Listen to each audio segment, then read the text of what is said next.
बिस्मिल्लाहिर्रहमानिर्रहीम, अस्सलामु अलैकुम। आप देख रहे हैं सहाफ़ी टीवी में, आपका होस्ट मुमताज़ मलिक आपकी खिदमत में हाज़िर हूँ।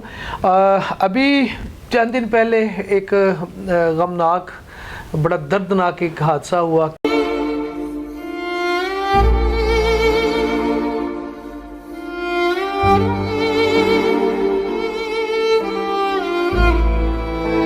कि श्रीलंकन जो शहरी थे यहाँ पे काम कर रहे थे एक फैक्ट्री में। हमने इसके ऊपर आपने काफ़ी कुछ सुना होगा।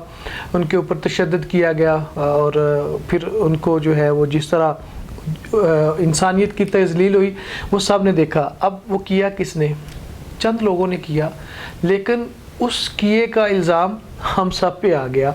हम सारे पाकिस्तानी जो है वो एक दूसरे को हम पाकिस्तानी ऐसे हैं, हम पाकिस्तानी ऐसे हैं। दूसरे लोग तो हम पे उंगलियां उठा ही रहे हैं, लेकिन हम भी एक दूसरे पे उंगलियां उठाए जा रहे हैं। और मैं ये पता नहीं कितने लोगों को मिला हूँ, दर्जनों सैकड़ों लोगों से बात हुई है, तो हर एक ने कहा भाई ये जुल्म हुआ है, ये ज़्यादती है, भाई ये नहीं होना चाहिए था। कौन लोग हैं जो उसके हक़ में हैं? फिर जब हम देखते हैं सदर Pakistan, prime minister of Pakistan और आर्मी चीफ़, इसके अलावा तमाम जो हमारे सूबे उनके वज़ीर आला, इसके अलावा अपोजिशन लीडर, इसके अलावा तमाम सियासी जो पार्टीज़ हैं उनके जो लीडर हैं, जो उनके रहनुमा है, भाई सारों ने इसको जो है वो कहा कि ये बाइस शर्म है, ये नहीं होना चाहिए था। उलमा तक ने, इस्लामी जमातें जो हैं उन्होंने कहा कि ऐसा नहीं होना चाहिए था। क्यों ये हुआ है? क्यों कानून हाथ में लिया गया? अगर कुछ था तो उसके लिए कानूनी कार्रवाई हो जाती। तो ये चंद लोग जो हैं, ये उनका कारनामा है, ये उनका किया धरा है। कारनामा मतलब इसको अब मैं क्या कहूँ।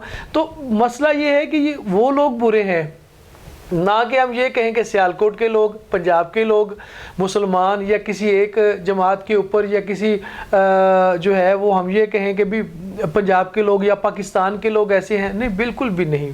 इस तरह ना करें प्लीज़।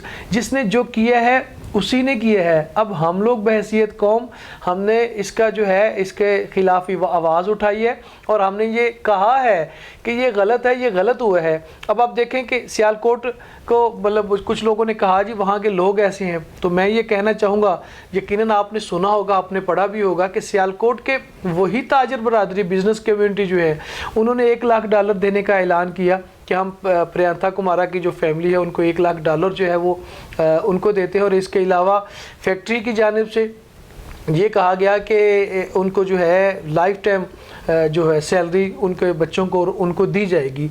वो कि ये चीज़ें नेमुल बदल नहीं है, लेकिन फिर भी होता तो यही है ना कि अब ज़िंदगी मौत तो सोने रब के हाथ है कि अल्लाह ताला ने ज़ाहिर है मतलब हो गया कुछ ऐसा मसला हो गया है, तो अब इसके बाद बच्चों का पुरसानी हाल कौन है? तो यही हम ही तो वो लोग हैं, तो ये हमारी कौम के लोग हैं जिन्होंने ये भी फ़ैसले किए, जिन्होंने ये भी सोचा कि हम उनका जो है वो अच्छा सोच रहे हैं, हम जो है भला सोच रहे हैं, हम फ़ायदा सोच रहे हैं। और हम ही ने ये कहा कि ये जुल्म और ये ज़्यादती है, तो और हम ही ने इसके ख़िलाफ़ जो है वो आवाज़ उठाई है। दुश्मन का क्या है, दूसरे लोगों को क्या है, वो तो हमें गलत कहेंगे, लेकिन हम ख़ुद को यूँ गलत ना कहें। हम अपने आप को पहचाने, हम अपनी बहैसियत कौम, अल्हम्दुलिल्लाह हम मुसलमान हैं, हम पाकिस्तानी हैं, हम पंजाब के रहने वाले हैं, हम जहाँ जहाँ जिधर के रहने वाले हैं, हमें उसके ऊपर मान है, फ़ख्र है। अब ये किसी एक ने किया है, फैसलाबाद वाला वाक़या देख लें, उसमें जिसने को 2-4 लोग थे उन्होंने किया, जिन्होंने तशद्दुद किया, जिन्होंने वीडियो वायरल की ख़वातीन के ऊपर, तो वो भी उसके ज़िम्मेदार वही हैं, ना कि फैसलाबाद के लोग हैं, ना कि सियालकोट के लोग हैं, ना कि पंजाब के लोग हैं, ना कि पाकिस्तान के लोग हैं। हमें ये समझना चाहिए कि हम इल्ज़ामात क्यों दे रहे हैं, हम ख़ुद को क्यों जो है वो मुर्दे इल्ज़ाम ठहराए जा रहे हैं, हम खुद ही के ऊपर अटैक किए जा रहे हैं। तो खुदारा इस सोच को बदले, जिसने जो किया है उसके ख़िलाफ़ आवाज़ उठाएं और यूँ अपने आप को तज़लील ना करें, अपने पाकिस्तान की और अपनी आवाम की और मतलब सारे लोगों को एक ही कटहरे में ना खड़ा करें। अल्लाह ताला हमें समझने की तौफ़ीक अता फ़रमाए।